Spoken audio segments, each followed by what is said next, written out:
On entend souvent que le manque d'esprit critique est un problème contemporain qui s'expliquerait par la modification très soudaine du monde des médias et de l'information. La propagation des fake news nous menacerait alors d'autant plus que nous n'aurions pas ou peu d'outils de défense intellectuelle. Cet a priori justifie l'attention qui est portée aux médias et à la mise en garde contre la désinformation. Mais les médias sont-ils vraiment la cause unique du problème ? Observez cette image. Elle représente sur l'axe vertical le nombre de prix Nobel par habitant dans un pays donné, et sur l'axe horizontal la quantité de chocolat consommée par habitant dans ce même pays.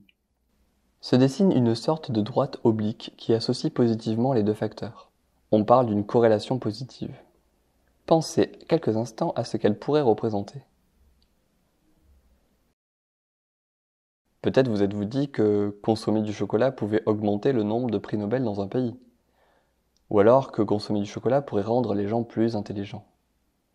Peut-être vous êtes-vous dit que vous aviez enfin une raison qui justifie le fait d'avoir englouti toutes ces bonnes tablettes de chocolat. Cela est dû au fait que nous utilisons souvent la corrélation, cette apparition de deux phénomènes rapprochés dans le temps, comme un indice de causalité. Et nous avons de bonnes raisons de le faire.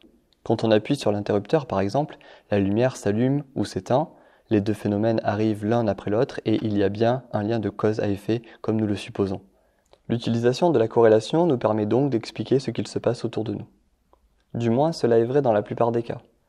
Deux phénomènes peuvent en effet survenir en même temps sans qu'il y ait un lien direct de cause à effet.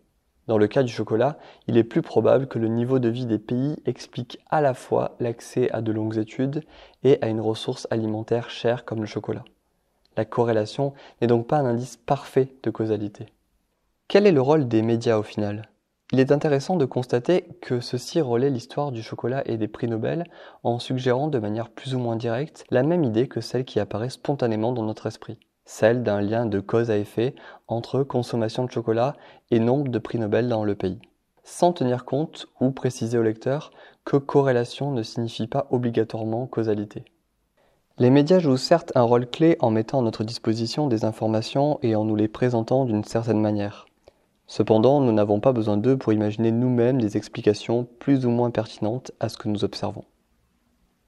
Une éducation à l'esprit critique qui ne s'appuierait que sur une vigilance face à la désinformation et qui donnerait simplement des clés de lecture du monde des médias ne saurait suffire. Nous devons d'abord mieux connaître nos outils naturels de raisonnement, par exemple cette capacité à inférer des causes à partir de corrélations.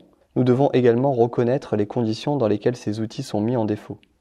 Enfin, nous devons apprendre de nouvelles stratégies pour rendre plus solide notre raisonnement et ainsi forger notre esprit critique.